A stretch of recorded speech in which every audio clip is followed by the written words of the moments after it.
జన్యామ జిల్లా కొడగండ్ల మండల కేంద్రంలో ఓ బాధితురాలి ఇంట్లో గుప్త నిధులు ఉన్నాయంటూ ఆ బాధితురాలి దగ్గర నుండి వేములవాడకు చెందిన కడమంచి రజనీకాంత్ గుప్త నిధులు ఉన్నాయంటూ నా మొబైల్కి 9,20,000 తీసుకొని మరోసారి పూజ చేయాలంటూ 7 లక్షలు కట్టినాడని అనడంతో బాధితురాలు పోలీసులను ఆశ్రయించగా కొడగండ్ల ఎస్ఎస్ శ్రావణ్ కుమార్ వాసి సిబ్బందితో కలిసి నిందితులను నరసింహ సురేష్లను పట్టుకొని డబ్బులను రికవర్ చేసి డీసీపీ ఆధ్వర్యంలో మీడియా ముందు ప్రవేశపెట్టి రిమాండ్కు తరలించారు.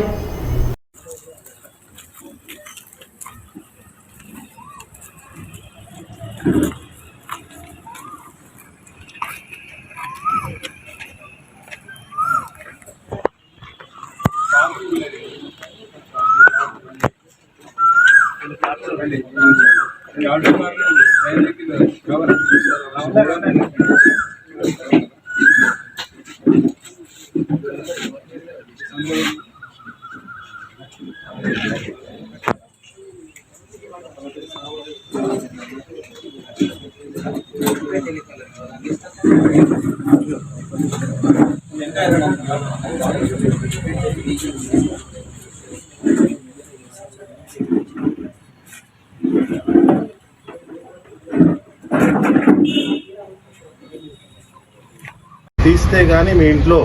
శాంతి రాదు, లేకుంటే మాత్రం మీ ఇంట్లో ఇంకా చాలా మంది చనిపోతారని అంటే అతని మాటలు నమ్మి ఈసారి ఏం చేస్తే బాగుంటుంది అని చెప్పేసి ప్రాధాన్యపడుతుంటో 1,75,000 చెల్లిస్తే యాదగిరిగుట్టలో ఒక షాప్లో ఒక పౌడర్ దొరుకుతుంది. ఆ పౌడర్ తీసుకొచ్చి మనం అంజనం వేద్దాం, అంజనం వేస్తే ఏ ప్లేస్లో గుప్తలు ఉన్నాయో మనకు తెలుస్తుందని చెప్తే ఈమె వెళ్ళి యాదగిరిగుట్ట వెళ్ళి ఒక షాప్లో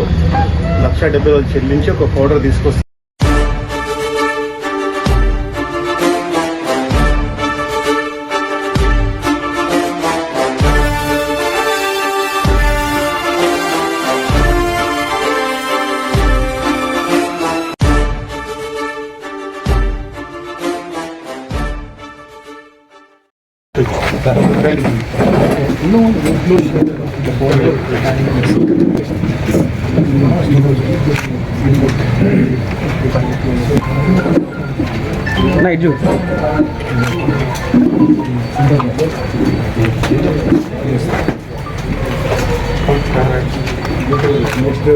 రాజ్కుమార్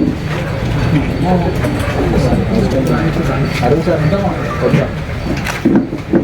శ్రావణ్ కుమార్ బాలప్రియ పిటిషన్ అశోక్